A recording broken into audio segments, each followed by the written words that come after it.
Live from WRAL News Headquarters in Raleigh, your #1 source for local news. WRAL News, coverage you can count on.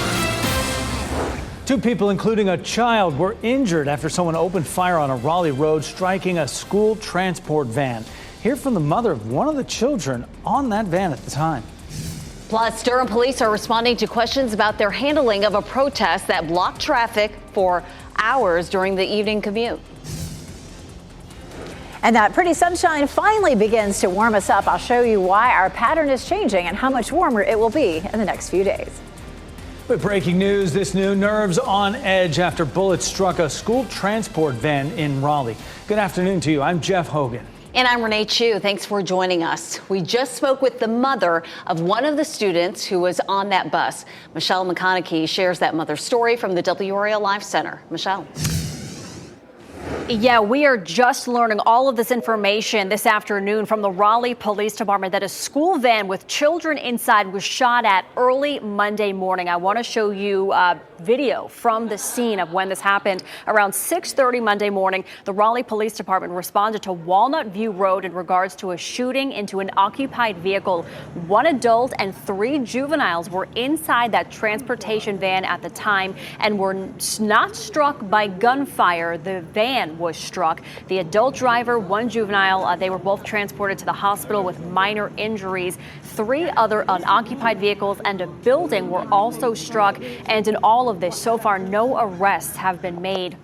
But the mother of 2 children on that bus spoke with WRAL's Chelsea Donovan. She says her kids were on the bus when it stopped to pick up another student at Walnut Trace Apartments. As soon as that student stepped into the van and closed the doors, bullets started flying. And that's when bullets start flying everywhere. It had my 2 daughters in the back seat. As soon as my oldest daughter started hearing the gunfire, she jumped over the seat, injuring her shoulder to cover her younger sister who has special needs. And once they stopped hearing the shots, they all tried to get out of the van. And right when she got out of the van and got safe, that's when she FaceTimed me and told me what happened. And she says her kids are just traumatized. They don't even want to go back to school. She says, as you heard her mention, they do both have minor injuries. One, a shoulder from jumping over the seat to get to the other daughter who was in the front of the bus. She had glass fragments in her arm. But she says it has been days. She has heard nothing from police. She has heard nothing from the county. WRAL's Chelsea Donovan is working on getting those answers as to why. Michelle, thanks for that update. Israeli troops tightened their circle around Gaza City today as Secretary of State Antony Blinken arrived in Israel. He's pressing for a ceasefire so humanitarian aid can be shipped into Gaza. NBC's Jay Gray reports from Tel Aviv. Well, over the last 24 hours, some of the most intense fighting we've seen in Gaza since the war began. Strikes from the air, the IDF saying now that troops have advanced on the ground, completely surrounding Gaza City, and their plan to move in and to affect Hamas infrastructure in Gaza City. They say that they will leave, quote, humanitarian valves for civilians to escape. But it appears that they are on the edge of pushing into Gaza City at this point. This all coming as Secretary of State Antony Blinken is back in Israel, and part of his message here, restraint. That with growing calls from the White House for humanitarian pauses in the fighting. Israeli Prime Minister Benjamin Netanyahu has said emphatically and repeatedly there will be no pause, there will be no ceasefire.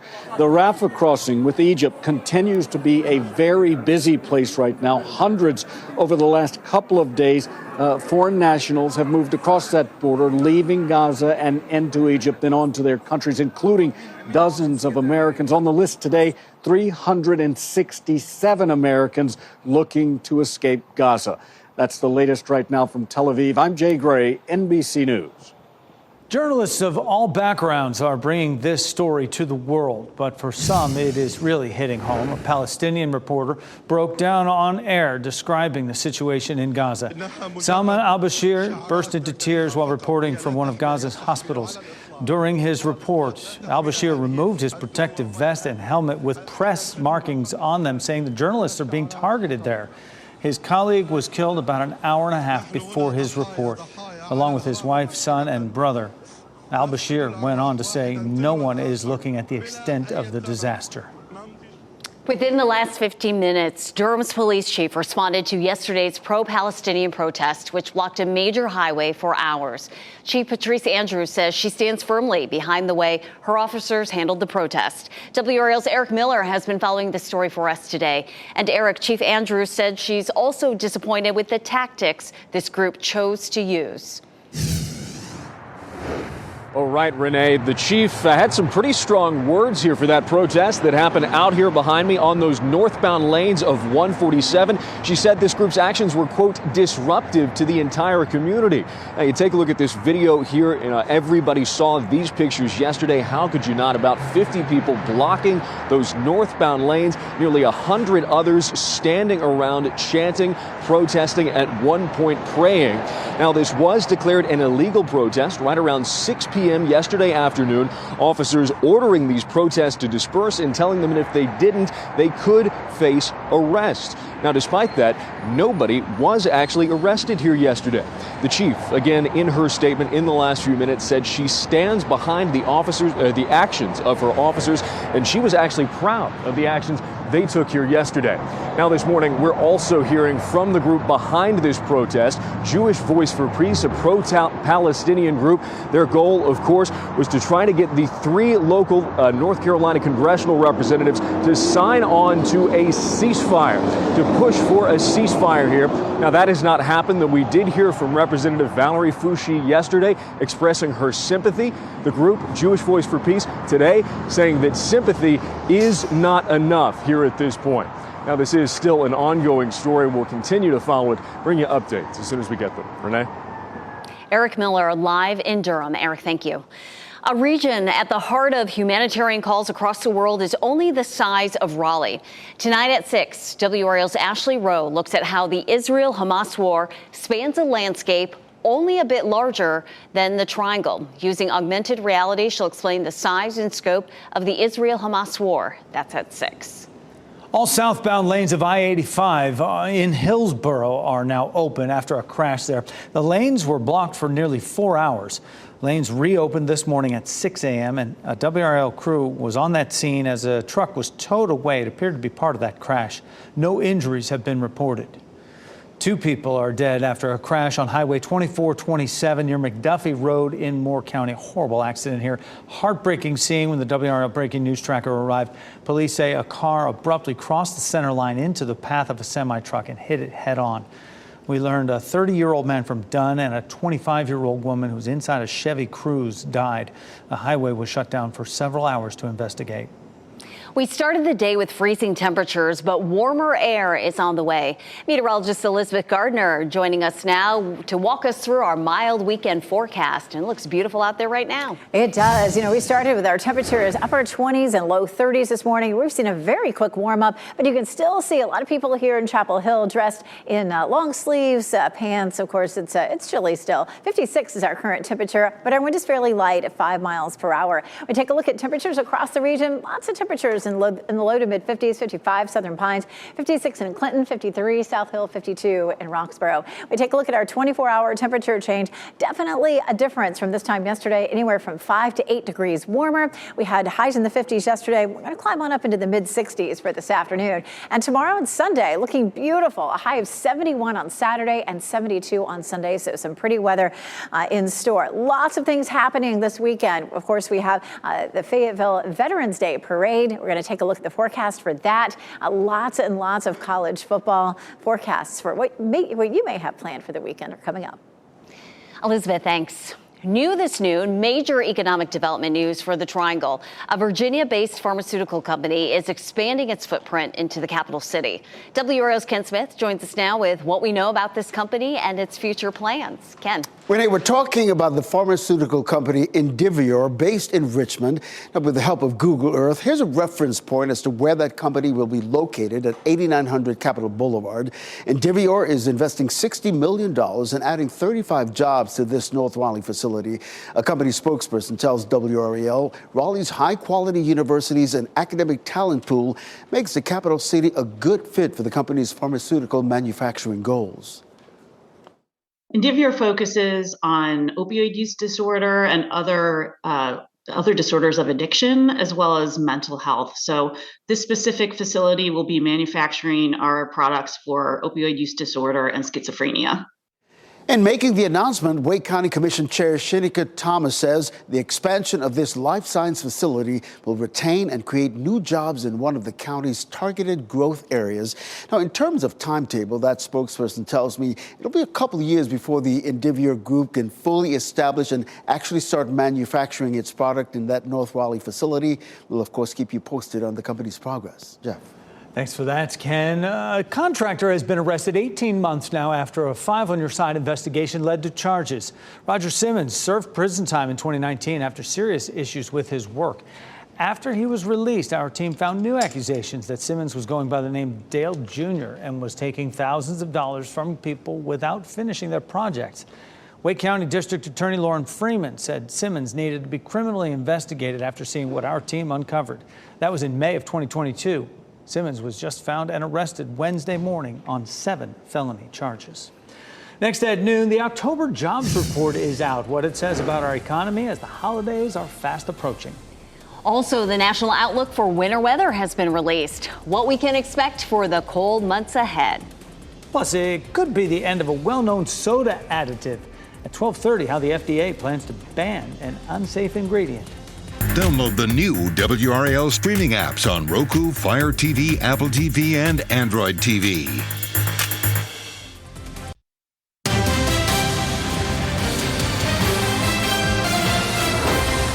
The October jobs report shows the U.S. added 150,000 jobs last month, less than what analysts predicted. The holidays are quickly approaching, and as costs rise, many people are turning to part-time jobs to help them get through the season. Kelsey Coffey explains what that means for seasonal workers. Those new numbers are showing that the labor market is cooling. This comes as a hiring event is happening right now at the UPS on Atlantic Avenue. UPS will hire more than 1,000 seasonal workers from the Triangle. The latest job report shows 150,000 new jobs have been added to the labor market. That's less than what economists expected. The unemployment rate rose to 3.9%. Economists were expecting for the rate to hold steady at 3.8%. But the holidays are coming. Seasonal workers will be in high demand. The holiday spending has been fast forwarded. It's not now. I think I've seen some reports of retailers saying, people were in August buying things for the holidays. So, we may actually see some businesses starting to ramp up for holiday spending. That was NC State economist Mike Walden. Despite this national slowdown, North Carolina's job market is still booming. Amazon is expected to hire more than 11,000 employees here in North Carolina, and more than 3,000 of them will be from right here in the Triangle. Kelsey Coffey, WRAL News in Raleigh. And investors are reacting positively to the new jobs report. You can see the Dow Jones Industrial Average up 255 points. S&P 500 also in the green, up 4 points. And NASDAQ up 163 points at this hour. Former President Donald Trump's son, Eric, is back on the stand today in the $250 million civil fraud trial against the Trump family and their company. His testimony began yesterday, at times becoming heated. The youngest of the former president's two adult sons acknowledged he was aware of the Trump Organization's statements of financial condition as far back as 2013. He had previously denied knowledge of that. Donald Trump Jr. also testifies this week. Ivanka Trump must testify at her father's civil fraud trial as well. Late yesterday, a judge denied her request for a stay. She wanted to put her testimony on pause until an appeal can be heard by the New York Appellate Court. Her attorney argued in Thursday's filing that forcing her to testify next week presents an undue hardship because it's in the middle of a school week. And happening right now in the WRAL Live Center, following some breaking news, a former Donald Trump political appointee who tried to storm the Capitol and assaulted law enforcement on January 6th has just been sentenced to almost 6 years in prison, 70 months in prison. Federico Klein was arrested back in March of 2021 and convicted of 8 felonies as well as misdemeanor offenses. The government had sought 10 years in federal prison for him. They gave him nearly 6. So far, more than 1,100 people have been arrested in connection to the January 6th attacks. Milk is a major part of some people's diets, but heat and a warmer climate threaten how much milk cows produce. Yukon researchers are looking to tackle the problem. Kevin Gase talked with the researcher and shares a solution.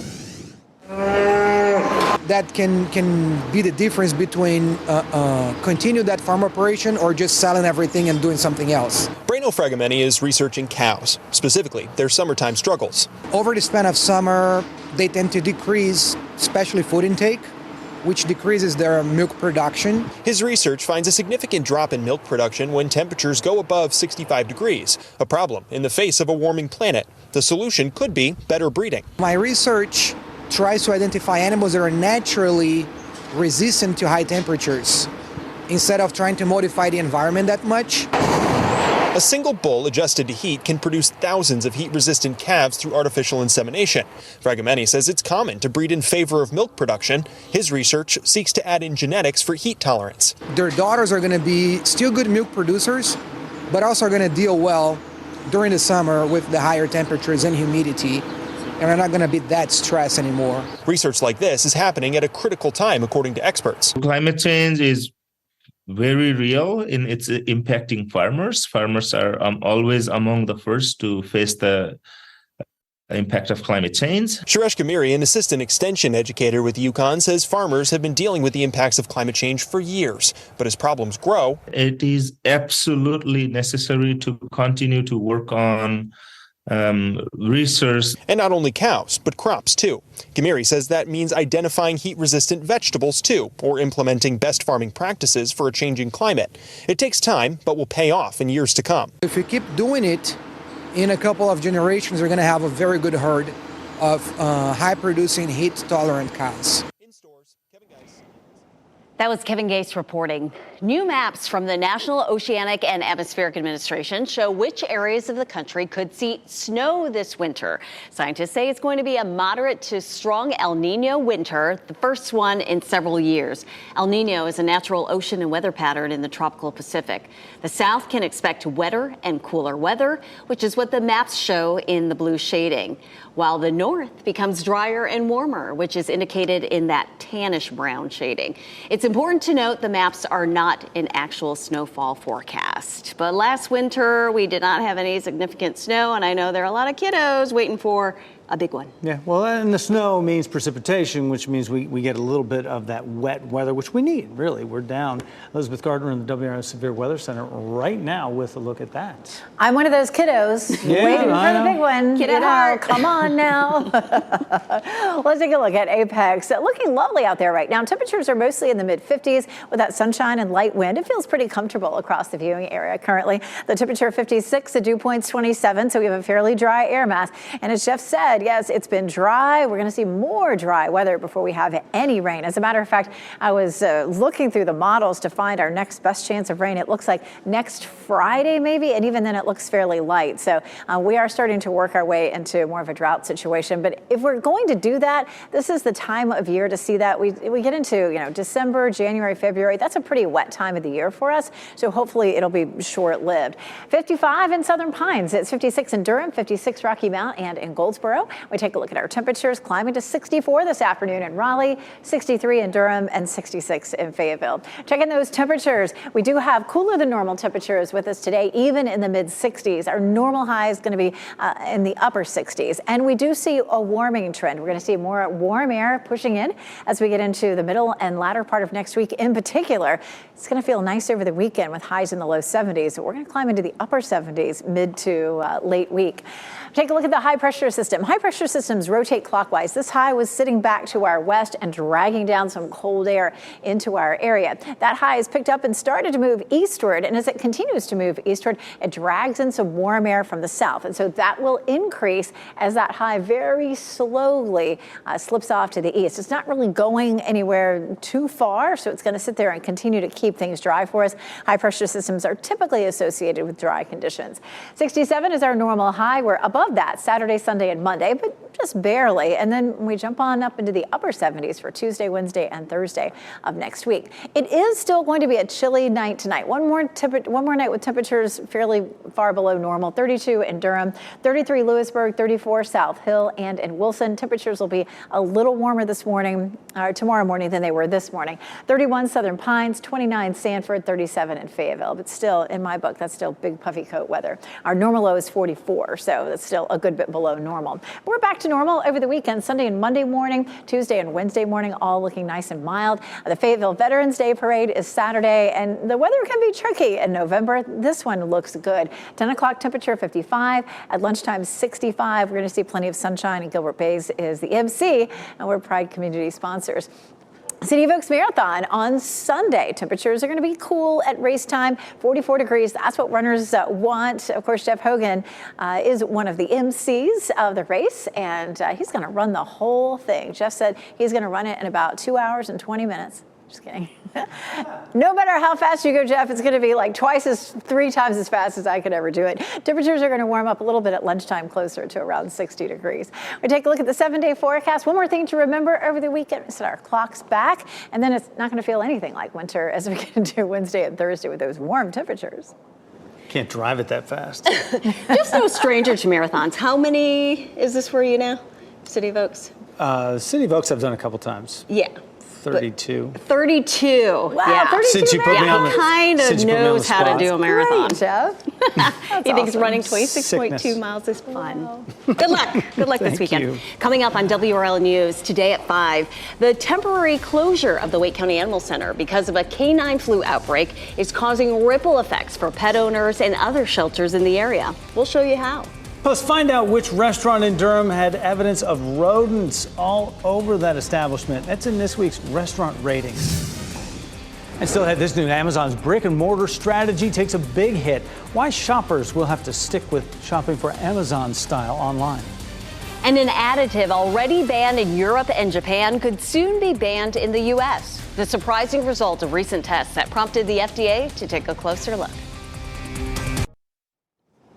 Ford is recalling nearly 35,000 Mustang Mach-E electric vehicles over a battery issue that could cause the car to suddenly lose power while driving. The automaker says the recall involves model years 2021 and 2022 and only impacts the extended range battery and GT versions. Some of these vehicles received a software update as part of a recall last year, but owners will still need to go to a Ford dealer for an additional free repair.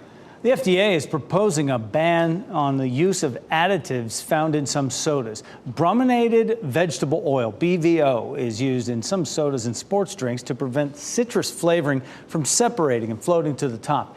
It's no longer considered safe after animal studies showed it was toxic to the thyroid gland. The ingredient is already banned in Europe and Japan. Consumers will soon have to go back to shopping for their Amazon clothing online. The online mega retailer decided to close shop on its new concept, Amazon Style, after a brief attempt at opening physical clothing stores. The 2 locations in California and Ohio are set to close by next Thursday. The company says it is now focusing its physical store aspirations on its grocery outlets like Amazon Fresh and Whole Foods Market. The City of Oaks Marathon tomorrow means thousands of runners will hit the streets. A look at the route so you know which roads to steer clear of Saturday morning. Plus,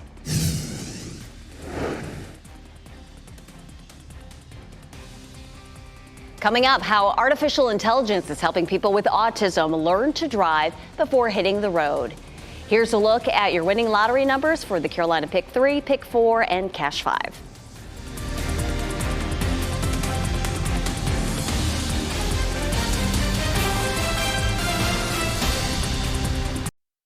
Shot in 4K ultra high definition. Your number 1 source for local news. WRAL News. Coverage you can count on.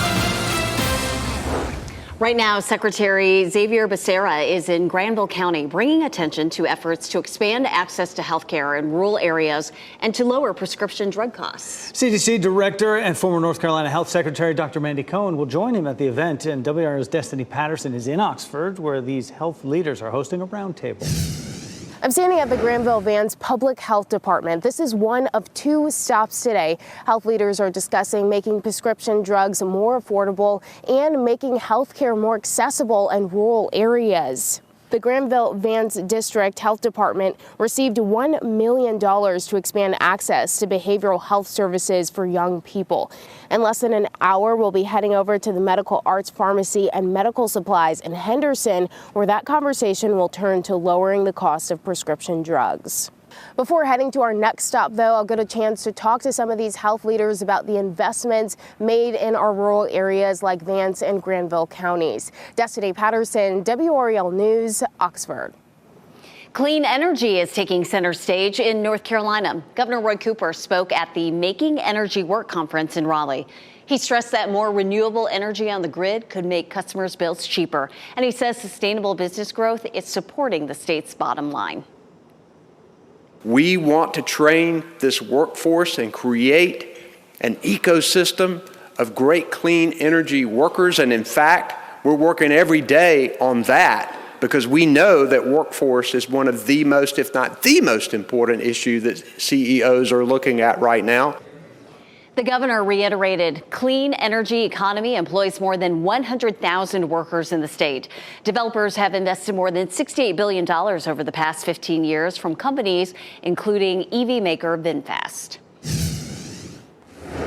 And happening right now in the WRAL Live Center, we are staying on top of that breaking news. Raleigh police say that a Wake County school transportation van with children inside was shot at early Monday morning. There are still a lot of questions here, but this afternoon, we are hearing from Wake County Public Schools. The school system has come out and said that no lockdown occurred or was needed at any school campus. The incident occurred in the community and not on a school campus. And also about the school not being notified, RPD promptly notified all involved parties, including the school and WCPSS security. 1 adult and 3 juveniles were inside that transportation van at the time. The adult and 1 juvenile did have to go to the hospital with minor injuries. There have been no arrests in this. This is a story that we are continuing to follow. We'll have updates in our later evening newscasts.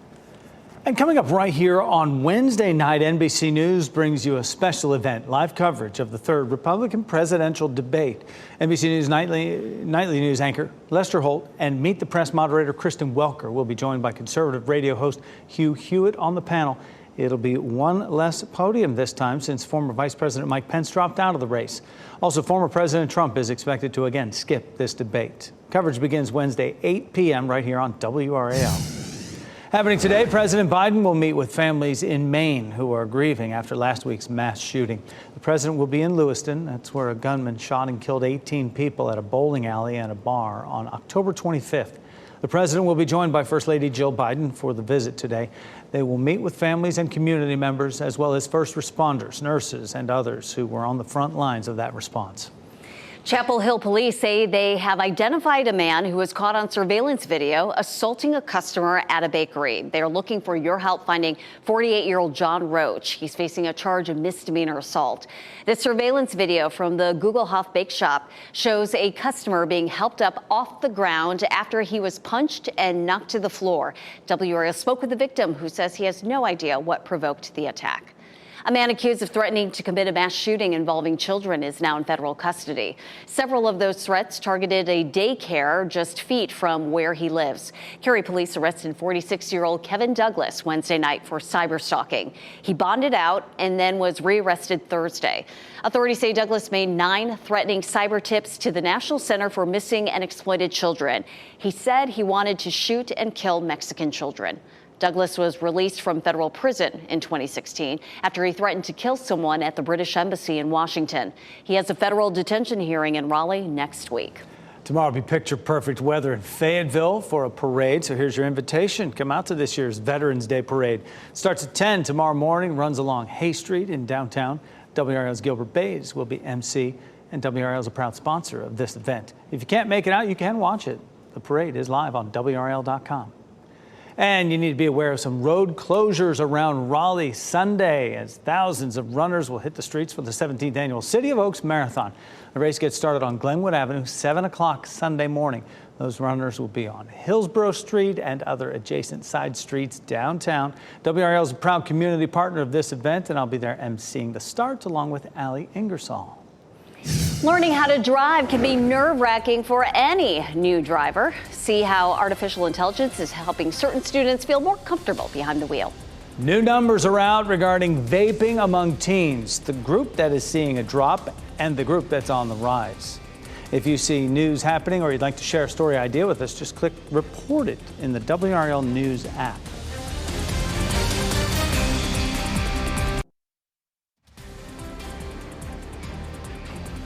And it's a live look out at the DBAP, the Durham Bulls Athletic Park, bathed in sunshine right there, getting ready for Willie Bull's Winter Wonderland. Mid-50s the temperature right now as you watch WRAL News, available on Hulu and the WRAL app on your TV or streaming device. Pediatricians say RSV is the leading cause of hospitalization for children under the age of 1, and the vaccine to protect babies from the virus is in short supply. The CDC is urging pediatricians to ration the drug and prioritize babies with high risks for complications. A local pediatrician says there's no reason to think that the season will be worse than others. Good news for parents with students in high school. There's been a drop in the number of students who vape. The CDC and the FDA says a new study shows a 16% decrease in the number of students who use any type of tobacco product. E-cigarettes have been the most commonly used tobacco product among both high school and middle school students for a decade now. The news wasn't so great for middle schoolers. The study reveals an increase in current overall tobacco product use from 4.5% to 6.6%. Artificial intelligence is helping people on the autism spectrum become more comfortable behind the wheel. Studies show nationwide less than 30% of people with autism try to get a driver's license. In response, the National Science Foundation awarded San Diego State University and Vanderbilt University with a grant to create the AI driver training program. Students can start the program at the California mandatory age for driver's education, 15 years old, but they must complete DMV requirements for a permit or a license. It was about this uncertainty of could they do it, and sometimes fear, an actual fear of approaching a driving scenario. The program runs for 8 weeks. It's designed to build confidence, help with focus, and emotional control. The lessons combine virtual reality with coursework. Get ready to fall back this weekend as daylight saving time comes to an end. While the extra hour sleep is appreciated, it can also result in negative health impacts. A WakeMed sleep expert talks about how you can adjust your sleep routine after the break. And a songwriter is taking on Mariah Carey once again over a hit holiday song. Why all she might want for Christmas is for the judge to throw out the lawsuit. This weekend will set the clocks back an hour, ending daylight saving time. While many of us rejoice over that extra hour sleep, it can be a real pain for others. Joining us to talk about how the change can impact your health is Dr. Cameron Barber, a sleep medicine specialist with WakeMed. Dr. Barber, great to have you on the program. You know, an extra hour of sleep sounds like a beneficial thing, but why is it that the time shift can really throw some people's bodies so out of whack? Yeah, most people do have a little sleep deprivation, and so the extra hour sleep is certainly welcome. When patients have they don't have a strong sleep drive, oftentimes they're trying to sleep too many hours in bed, then they have trouble stitching it all together. It's kind of like having water in a baking pan. It all beads up instead of in a bowl where you can consolidate it nicely together. And then, Dr. Barber, when we go back to standard time, it'll get darker a lot earlier. And so that can have a toll on some people's mental health, right? It can, but the benefit is that it's brighter a lot earlier as well. So in standard time, the sun is normally closer to noon. At midday, it's closer to noon and highest in the sky. So it's actually more natural for our biology, and people have an easier time waking up. It's safer to drive. It's safer to live in standard time. So how can we make the time transition anyway, easier on all of us? Yeah, keeping a strong, good sleep hygiene helps keep a strong sleep drive. So we end up with more refreshing and restorative sleep. So definitely the day after, make sure you get good, strong exposure to sunlight, and that can help reset your body's natural biological clock. If you have trouble falling asleep in the evening, that's okay. You can stay up a little later and fall asleep when you're sleepy, but keep a consistent wake time for the rest of the week, and you should adjust fairly quickly. All right. Will naps help? Naps often steal time from our nighttime sleep.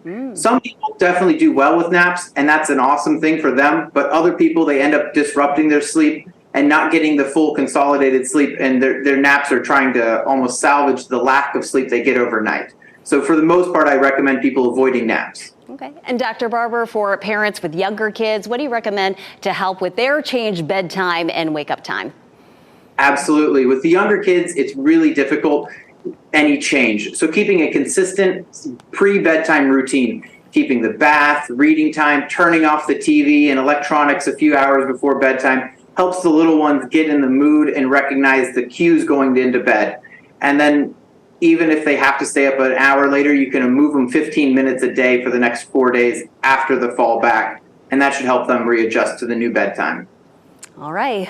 Good guidance from Dr. Cameron Barber. We appreciate you helping us get our best sleep yet. Thank you for having me. Thank you. Middle of the day right now. Elizabeth Gardner in the WRAL Severe Weather Center. We've had a couple of days here with the morning time temperatures. You want to just pull those covers over and get a little extra sleep. But now the weekend looking good. It is a big warm up. This time of year, we're still, in the process of making that transition. And the way we make that transition from one season to another is we see a big roller coaster ride with the temperature. I think some people think when you look at our normal highs, they creep up a little bit each day. But that's not what happens in reality. What happens that is normal as we see, a big drop in our temperature, then our temperature tries to rise again, and then it drops again, and eventually we settle down into some colder temperatures. And we're not quite there yet. So we're still looking at some warm weather this weekend and next week. Goldsboro looking pretty, so is Apex, Chapel Hill, courtesy of Top of the Hill Restaurant. And of course, a sunny look at Hay Street there where our newsroom is in Fayetteville. It is 56 in Raleigh and Durham, as well as Rocky Mount and Goldsboro, Fayetteville 56, 55 Southern Pines, 54 in Roxborough. So very uniform temperatures, mostly in the mid-50s as you're stepping out the door right now. A pretty weekend. We'll see a high of 71 tomorrow and 72 on Sunday. Lots of sunshine, dry conditions. Football Friday should be feeling comfortably cool. Game time temperatures will be in the upper 50s, and then we'll fall through the 50s into the upper 40s by the time the games are over this evening. Most of those are playoff games now, starting to wrap up the high school season.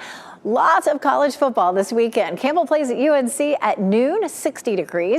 Winston-Salem State at Fayetteville State, 69 degrees at 2 o'clock. Norfolk State plays at NC Central, 67 degrees at 3:30. And Miami plays at NC State. That's a night game starting at 8 o'clock. Temperatures will be in the mid-50s to start the game, falling through the 40s. Our rain chances for the next 5 or 6 days, big 0. That's going to be great for spending time outside as our temperatures start to warm back up. But the problem is it's been dry for a while. And when the drought monitor came out this week, we saw some big changes. Most of the viewing area is in abnormally dry conditions, and a pocket here in the southwest is now looking at moderate drought. A good chunk of the southwestern corner of the state is under severe drought. So now we've gone to 51% of the state in moderate and severe drought.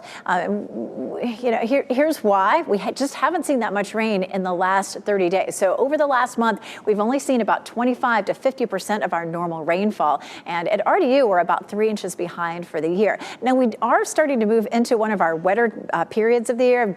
December, January, February tend to be fairly wet. If you start with drought conditions, in the early part of the summer, it's really hard to recover. But this time of year, it looks like we would likely recover fairly quickly. Tropical outlook, we still have this little system out there looking very weak, not likely to develop, but headed into South America. A beautiful weekend for us, and temperatures are even warmer. And into next week, Tuesday, Wednesday, Thursday, it looks like our next best chance of rain might come sometime late Thursday or Friday of next week. Thanks, Elizabeth. We're following some breaking news at this hour. Sky 5 is live over the scene of a house fire in Raleigh right now. That fire started at a 3-story home on Idlewild Avenue and East Edenton Street, downtown Raleigh. That fire is out now. There are several fire crews you can see on the scene. They're still making sure that there are no flare-ups in this. There's no word just yet on any injuries or what may have caused that fire. A high school junior can literally stand toe-to-toe with Shaq O'Neal. Coming up, how a community came together to purchase some essential sports equipment. We wrap things up with a look at a few of the headlines we're following for you today. Someone shot at a van carrying children on their way to school in Raleigh earlier this week. The bullets didn't hit anyone inside, but the driver and one child did have minor injuries from glass fragments. WRAL News spoke with a mother whose daughters were in that van. Chelsea Donovan will have that story beginning on our news at 4. Durham's police chief has now responded to yesterday's pro-Palestinian protest, which blocked a major highway for hours. Chief Patrice Andrews says she stands firmly behind the way DPD handled the protest. Officers did not make any arrests and allowed the protesters to stay on the Durham freeway. The group behind the protest was calling for a ceasefire in Gaza. All southbound lanes of I-85 in Hillsborough are open now after a crash. The lanes were blocked for nearly 4 hours. They reopened at 6 this morning. A WRAL crew was on that scene as a truck was towed away. It appeared to be damaged in part of the crash. No injuries have been reported. Don't miss an NFL doubleheader Sunday on Fox 50. At 1, the Washington Commanders played the New England Patriots. In the second game, the Dallas Cowboys take on the Philadelphia Eagles. Then flip it over to WRAL at 7 for Football Night in America. And after that, the Bills play the Bengals on Sunday Night Football. Kickoff is at 8:20. The playoffs start tonight in high school football. And of course, WRAL will have you covered. We'll have the best high school football highlights show in the state for you. We'll be covering about 25 playoff games. Watch Football Friday at 11:35 tonight on WRAL. A high school junior in Oklahoma can stand tall thanks to the kindness of others. Donald Templeton is a defensive tackle at his high school, and until now he only had one pair of shoes. That's because he wears size 23, same size as Shaquille O'Neal. Templeton's coach contacted Dick's Sporting Goods to see what they could do for the teen. Under Armour molded Templeton a customized pair of cleats, giving him one less worry. The coach hopes to receive more donations to get Templeton a pair of dress shoes and some more casual shoes because he knows he's going to do great things at the next level. Singer Mariah Carey is at the center of a second lawsuit over her Christmas hit.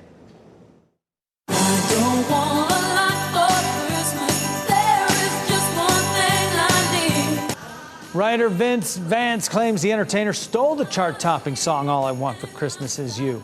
The lawsuit comes a year after he dropped a previous lawsuit making the same accusations. This time, Vance's claim includes far more detailed and personal allegations against Carey. Vance claims his song, recorded in 1989, received extensive airplay during the '93 holiday season, a year before Carey released her song under the same name. Our pet of the day from the SPCA of Wake County is such a delight. Beat Roscoe. This 83-pound guy is all about the cuddles and playing with his toys. Roscoe is incredibly friendly, easy to be around. He is house-trained, likes to ride in the car, and he knows some commands. Roscoe also likes other dogs, so he'd enjoy trips to the dog park. Roscoe is battling heartworm disease, but the SPCA Wake is providing his treatment at no cost to whoever adopts him. Soon he will be back to himself. For more information about Roscoe, visit spcawake.org. Magic and mayhem surrounding artificial intelligence this week. Coming up at 4, how advancement and deployment of this technology is now getting real-world experience. Hope you get out and face the real world today and over the weekend with some of the beautiful weather on the way. All right, sending you good vibes for tomorrow, his 32nd marathon, the City of Oaks Marathon. Yeah. All right, you see a guy just blazing by. That's Jeff running in downtown Raleigh. Give me some water. NBC News Daily is next on WRAL. Your next local news update in 30 minutes. You can get breaking news updates anytime with the WRAL News app. Have a great day. Keep watching WRAL News over the air channel 34 and Spectrum channel 1257.